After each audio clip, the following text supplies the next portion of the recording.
right, folks, so we're here for another candidate feature interview with none other than G. Wayne Panton. I never say the G, but we're going to throw that in there today. And we are relaxing here in Newlands at the dock. And this is an area I was just speaking to Wayne and saying how this brings back so many amazing memories because, of course, I lived in Newlands for many, many years. And my little dog, Coco, used to love coming down here and running around. Wayne, I know you've got a lot of fond memories. So we're going to take a little drive down memory lane. You actually were born and grew up in Newlands, like your entire childhood? No, we moved up here when I was about 4, I think. Okay, so Maybe where were maybe you actually 5. born? We lived in a little house on Smith Road when I was born, Oh, and so you're a it's Georgetown I'm a Georgetown, yeah, then. man. I see. I got half Georgetown blood, and I was living in Georgetown when I was born. Okay. Um, the little house is still there. It's owned by a retired teacher, fantastic gentleman, and it is right behind the Dr. Foley's office on Smith Road there. Oh, wow. Okay. So it's a beautiful, and it has so many memories. You know, I can remember back to when I was about a year and a half old there. Um, some incredible memories. Yeah. Wait But a minute. You can remember stuff from when you were that yeah, young? yeah, believe it or not, Wow. I That's amazing. I remember waddling out to my mother used to have a hibiscus hedge in the yard, and I went out in my wearing my little Pampers at the time, and I went out and I saw something that interested me, obviously in the hibiscus hedge, and came away with a huge hornet sting Ooh. as a result of that curiosity. So yeah, but that's some really incredible memories. And then growing up here in Newlands, you know, when we first moved up here, we were like the third house, fourth house, something like that. Um, Mm. and just being out here on the waterfront, out on the edge of Duck Pond here, you know, I spent so many hours of my weekends and stuff out here. Everything from fishing to water skiing Mhm. and and then boat racing and all kinds of interesting and crazy things sometimes. But I wouldn't change it for anything, you know, and Yeah. that's why I love this place. I love Newlands, and I've never left. I lived in West Bay for 5 years after we got married. Took me that long to negotiate the return to Newlands. But Right, yeah, right, right. yeah. Anyway, Yes. Because you found yourself a beautiful West Bay girl to get married to. Yeah. So um it's just amazing. You know, the limited time that I've spent with you, Wayne, I know how much you love all things Cayman. And I kind of started to wonder where that came from. And then I remember you mentioning something about your grandmother. Can we talk a little bit about who she was and maybe some of the time that you spent with her? Because I was surprised to hear you say that you remember life. Now, you're a little bit older than me, but not that much. But you remember life without electricity? Like, wow, like lamps and that sort of thing? Kerosene yeah, lamps? yeah, yeah. It was mainly my granddaunt, Okay. my granny's sister at the time, um, but my granny as well. You know, they they were originally from North Side, but they came to Newlands. Um, my granny married my grandfather here, and they lived here in Newlands. Both of them, both her and her sister. Um, and they, you know, my memories in that house, it's a wooden house on stilts, Mm. typical kind of Caymanian wooden house on stilts with no ceilings, all open roof, beams across. You know, they would grow corn and hang it up there and hang it over the beams and let it dry and grate it later on. And there was a separate caboose, separate kitchen, Mhm. but I only remember that being used occasionally, as I think when I was um, when I spent time there, which was quite often. But they had like a kerosene stove for the Okay. most part. But we still had the old well. You pump it up and you take a galvanized pail and go out and pump it up and pump the water out of the well and stuff. Um, you bathe in a galvanized bath pan, and you pull the plug on that, and then it would drain straight through the floor onto the ground 3 feet below. Um, People used to talk about tumblers, and when you go to their house to eat, the first thing they would say to you is, could you eat something? They're just obviously very kind and caring, and didn't matter who you were, complete stranger, they would act that way. But the tumblers they used to talk about was a lot of them were old repurposed tin cans. They pound the edges down after they cut them open. They pound the edges down, make sure that there's nothing sharp, and I remember getting water out of the old clay pots and stuff, and it was cool. And you're drinking it out of the can, it just felt different. It felt very cool. But yeah, it was real. That was a really special time, sort of like a bridge between the old Cayman and the modern Cayman. Obviously, I learned some really harsh lessons. Like, I think I burnt my thumb 3 times, Okay. forgetting that when you turn out the lamp, Right. the lampshade is still really hot. So I would go and try to take the lampshade off. And I know I must have been 3 times I did that, and burnt the heck out of my right thumb doing that. But yeah, it was really special, especially when you look back today and you think about how much life has changed in Cayman, how far Cayman has evolved from that time, which was, it seemed so much slower and easygoing, and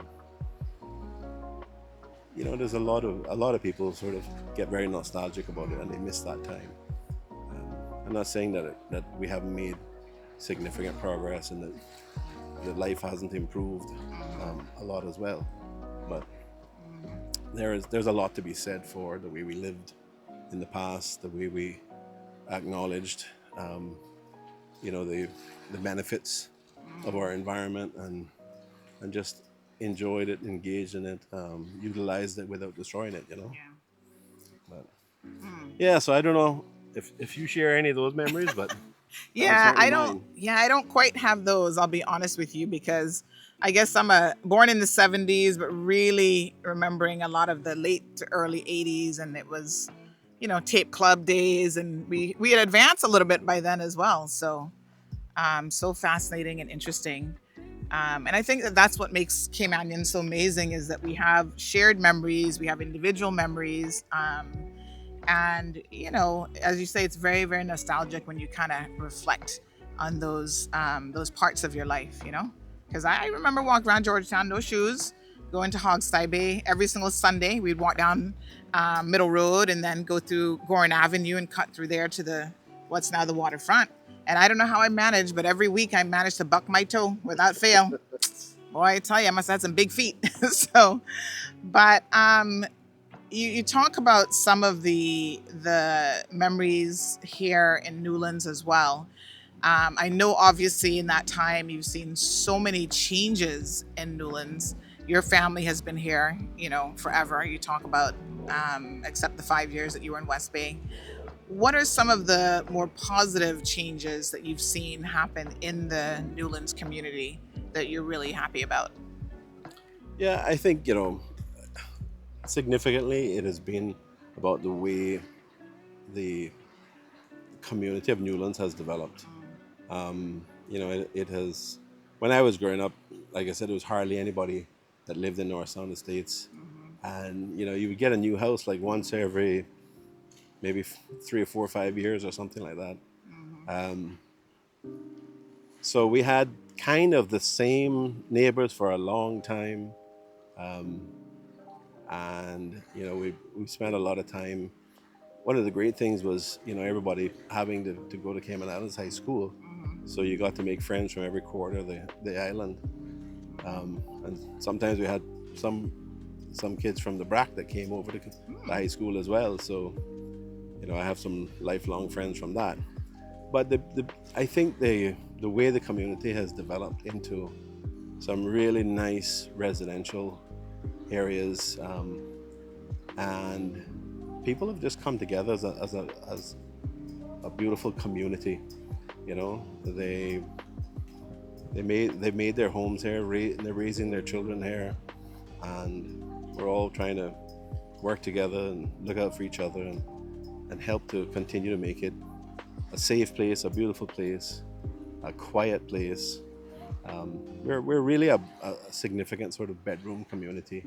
Um, you know, we don't have the closest thing to anything commercial down in here is probably ICCI, and that's fairly quiet during the day.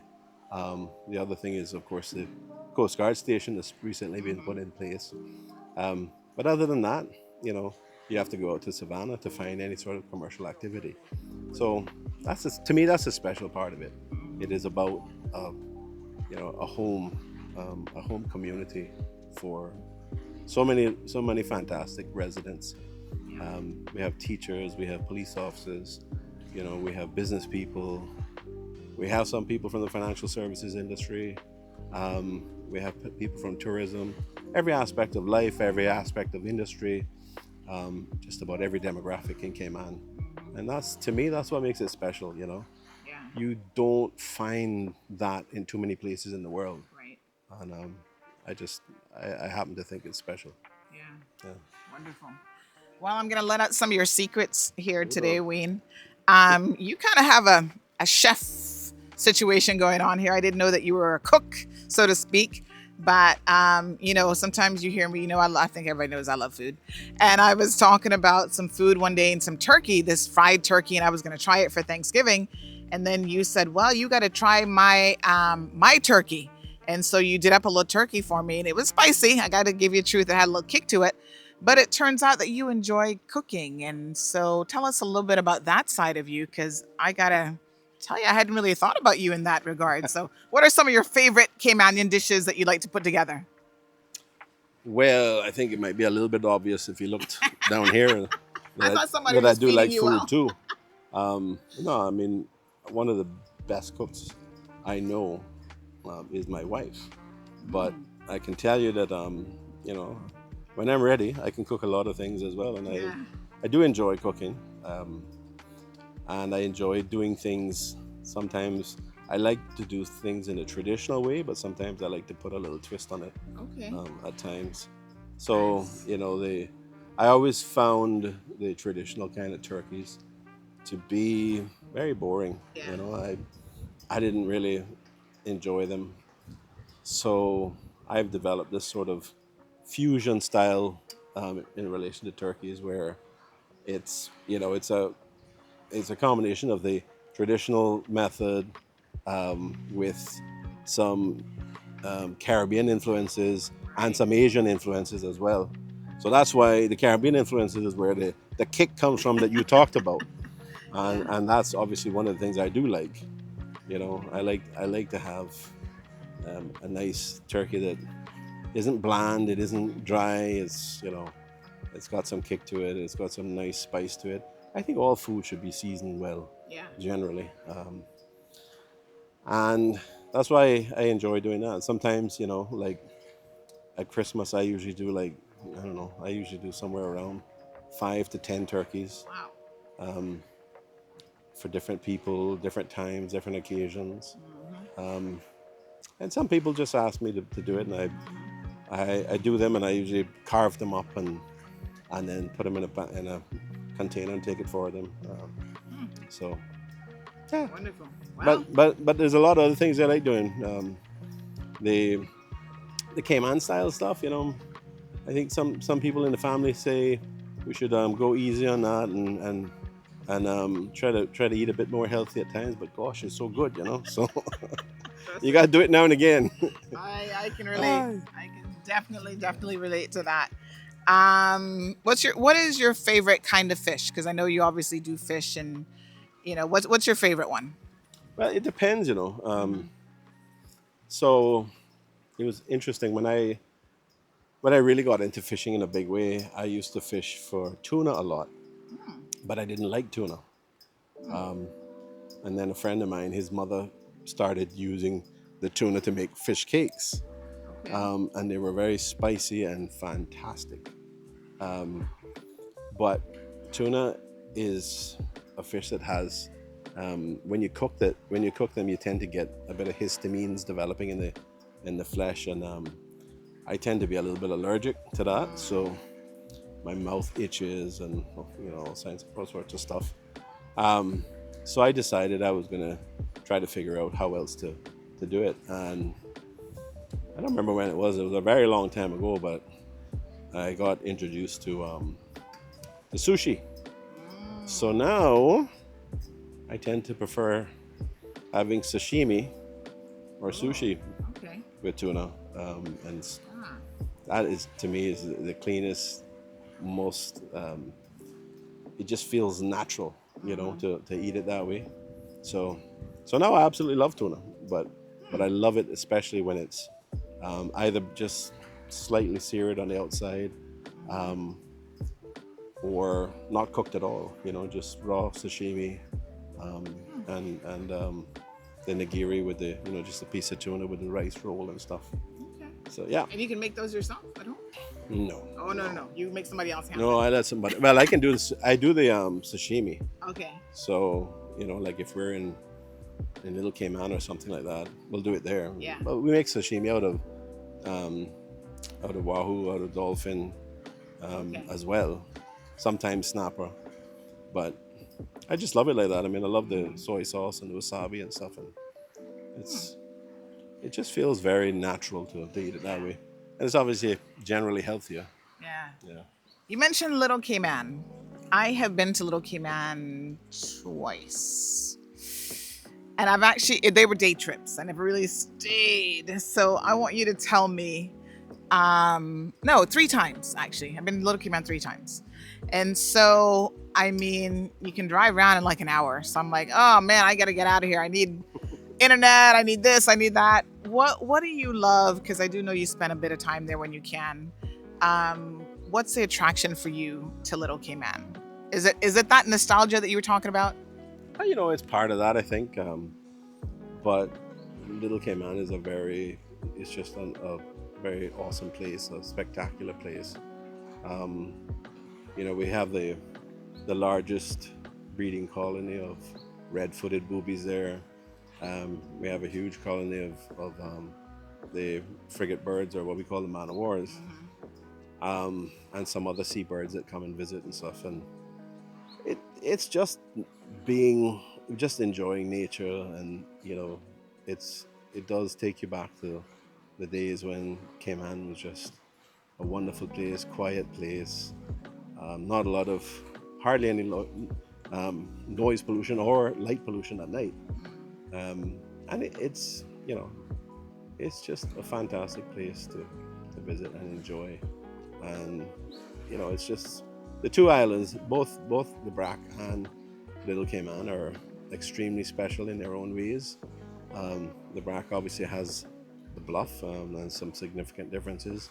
Little Cayman doesn't have any of that, but it has an amazing marine environment, and it's just so quiet and fantastic.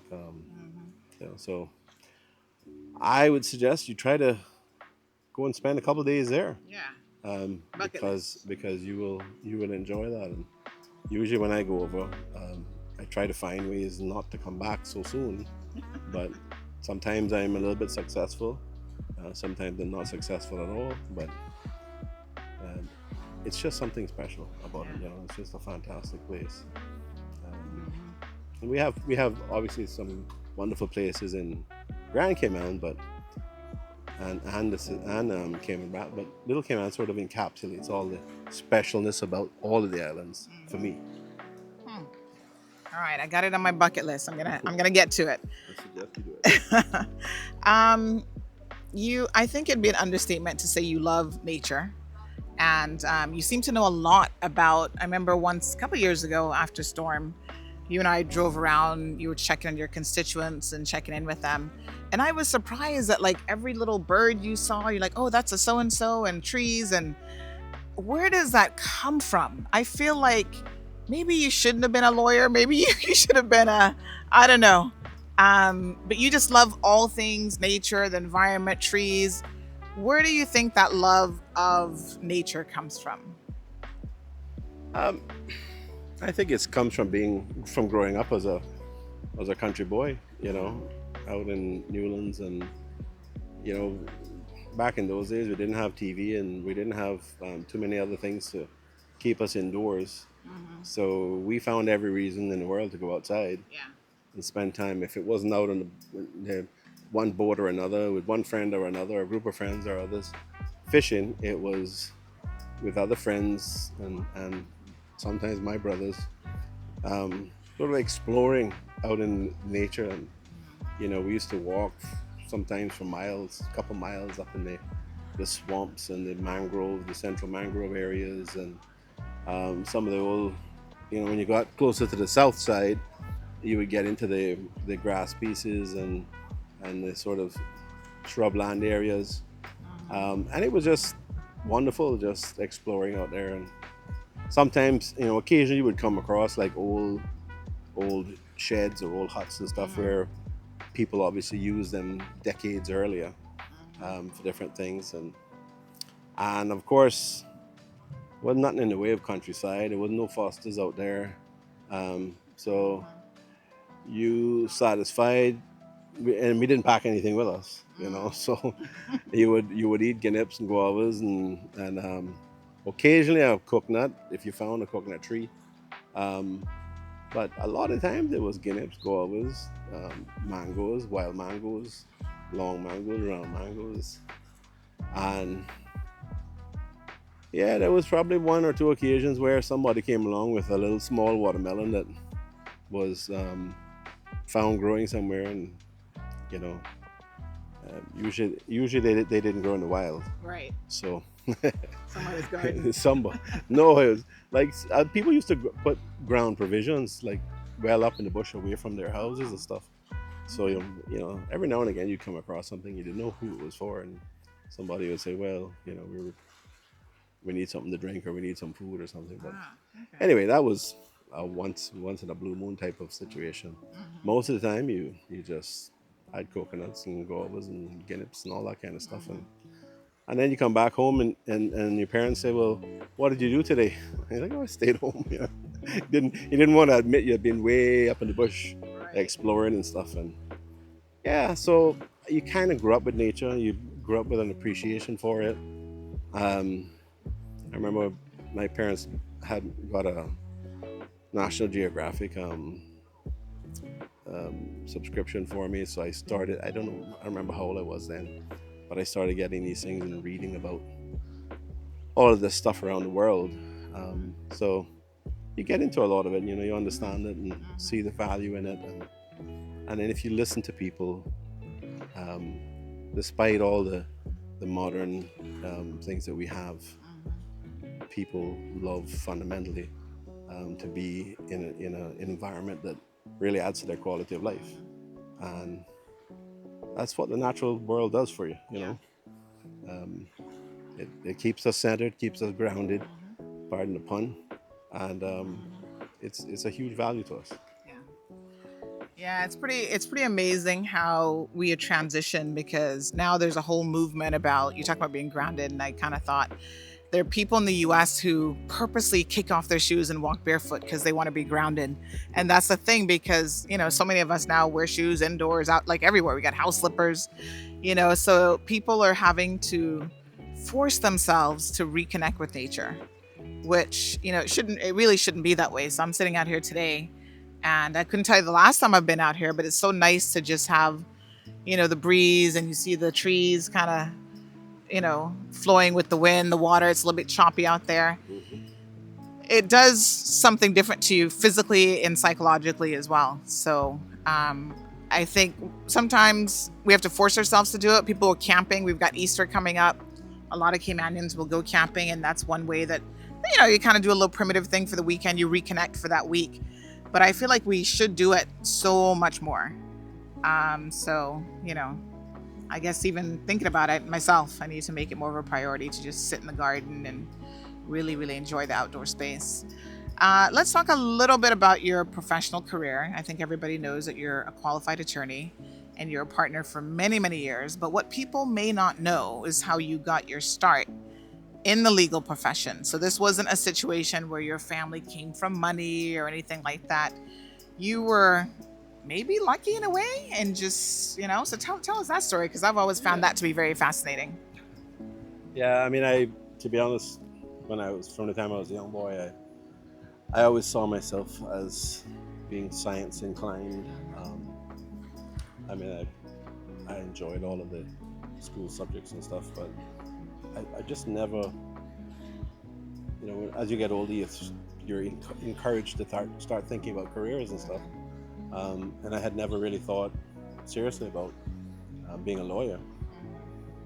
But of course, I didn't really have any huge sort of compulsion in one direction or another. I loved a lot of things, but I love science a lot. I love the various different disciplines of science. And yeah, so when I was about 12, 13, 12, I think, I started scuba diving. And the reason for that is my father, he had a book on scuba diving, and he had told us about his younger years where he had a friend from the US who used to come down and dive and taught him how to dive. And they would go and dive. And, he talked a lot about the way things looked underwater, the reef environment. And so I thought, hey, that sounds great. I need to do that. So I got certified when I was, I think, 12, or it might have been just 13, and ended up, after a couple of months, being asked to come and work in a dive shop. So that was your first job? That was actually my first job. I never saw it as a job, to be honest. I was having fun. I enjoyed it. I did so many different things, fixed dive gear. Back in those days, you had steel tanks, and you'd have to scope them, and you'd have to put them on rollers with rock, river rock and stuff to knock any corrosion off. You had to, basically try to prevent them from rusting from the inside, because when the tank is under pressure, the air gets warm and then it cools down, and then you end up having condensation inside the tank. Right. And then when the air is being let out again, it gets cool, and so you have this cycle of filling tanks and emptying them creates condensation inside the tank. So we had to do a lot of work there, and anyway, I just enjoyed all of it. I ended up working with the dive instructor there, who ran the dive shop, basically teaching, helping him to teach people to dive, and I just loved it. So I did that for quite a number of years. When I was in high school, I would walk from the old Cayman Islands High School, walk down to Casa Bertmar, where the dive shop was, the back of, and do a lot of stuff there. Evenings, after school, weekends sometimes. In fact, most weekends. So yeah, enjoyed it, loved it. The marine environment was amazing. We I think at that time, and I don't think there's been another time, we had this like a 7-8 foot moray eel, green moray eel called Waldo, that ended up getting sort of almost tamed. We would feed him by hand, and started feeding him from the end of a knife and a spear and all that, and then feeding it by hand. And it was just a fantastic time to be involved in that, to grow up, to appreciate the marine environment, appreciate the incredible natural assets that this country has had and still has. And it really is up to us to make sure that we continue that, because we shouldn't be able to exhaust those assets at the cost of our children. So that's why I'm driven to try to make sure that we don't do that. Yeah. That we preserve opportunities, experiences, and opportunities for our kids, and they've got a lot more invested in the future than we have. Absolutely. So I think it's a legacy that we must provide, and it's an obligation, I feel. So. You didn't answer my question. Oh, sorry. What was the question again? I got off on I know. How did you get into the legal profession? Legal profession, jeez and peace. Yeah, I think what I was saying was I was just a real through and through island boy, Yeah. and I did not. Although I knew I needed to leave, um, the Cayman Islands Law School had just opened a year earlier, um, and I knew I had to leave. I had to go away to the university to get an education, tertiary education. But I just didn't want to. I was just fighting it internally. And my mother called me up and said that she'd come up to visit in Florida, where I was for a month or so, and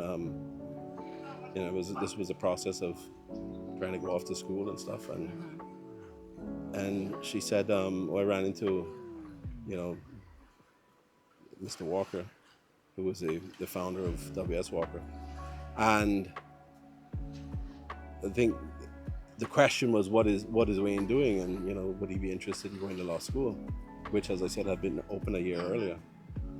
My initial reaction was, nah, not interested, don't want to be a lawyer. I think I said something like, Mom, I'm very much science inclined, etc. And I think I went out with some friends one or two nights later, and there was a conversation going on nearby with someone else around my age, and he was basically saying something like, yeah, I'll go to college, and he said where he was going, and he said, if I don't like what I'm doing and when I'm finished, I'll still be young enough I can go off and do something else.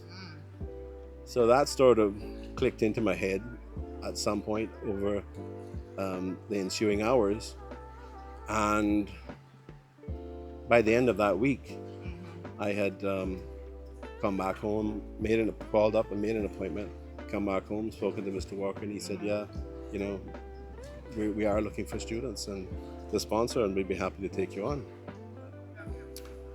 So that was how I ended up going to Cayman Islands Law School. I haven't had any regrets since. Grew to love the law and love the people I work with, the organization, and the significance that the financial services industry has become to the Cayman Islands. So, and you feel like you're doing important work, not just for Cayman, but it's around the world. It's facilitating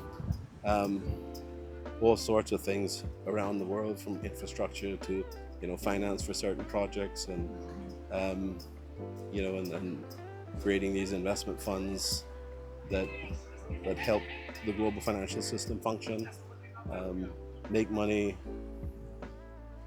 provide purpose, and good results, improve the quality of life for people, all sorts of stuff. So, yeah, I think people in Cayman don't always have a full appreciation for how significant financial services is, Right. For Cayman, as well as in the context of the rest of the world, and the global financial system and the global investment system, and how that translates to real benefits for teachers retiring in California, and people who work for aircraft manufacturers, and train systems that are being built in different places, and water systems that are being built in Africa, and everything else. So anyway, I hope that answered that question. Everybody knows I'm a stickler when somebody doesn't answer a question. But listen, this has been a great interview. Just a little bit of an insight. We've done, during the last election, we did a longer one with Wayne, but he's very, very busy trying to get to all of his constituents. And so we want to give him the opportunity to continue on that journey. But Wayne, thank you very, very much for taking the time out of your busy schedule to sit down with us a little bit. And I know their audience members will enjoy this. There's so much I find that sometimes we don't always know about each other. So, having these little conversations, I think, is just, quite frankly, a lot of fun. I'm trying not to lose my straw hat here today. But so yes, we appreciate your time, and thank you for always being so willing to sit down and being just open and frank and honest with us. Yeah, thank you. Thank you for the opportunity to be here. It is, special to just be able to sit out here on the waterfront and enjoy the environment and have a chat about things and maybe reminisce and sometimes and be a little bit nostalgic, I guess. Um, but yeah, it's a wonderful time for Cayman. I think there's lots of opportunity, but I think we have significant challenges that we need to address today. We need to get the people, we need to get the views of our people as to what they want for our country, because we have been doing a lot of things without planning. We've been growing without properly um, planning and managing the outcomes. And to be frank, we don't have a margin for error anymore. We have to do things um, by design now and get the outcomes that the people of this country want, not just what special interests want, or not just something that's the luck of the draw or the roll of the dice. We need to manage, we need to plan, and we need to have results that suit our needs, our purposes, and our aspirations for our children and our future. So thank you. I appreciate being here. Always happy to have a discussion about anything. Um, and as you know, with me, hardly anything is off limits. Yeah, Anyway, absolutely. all right, take care. I appreciate it very much.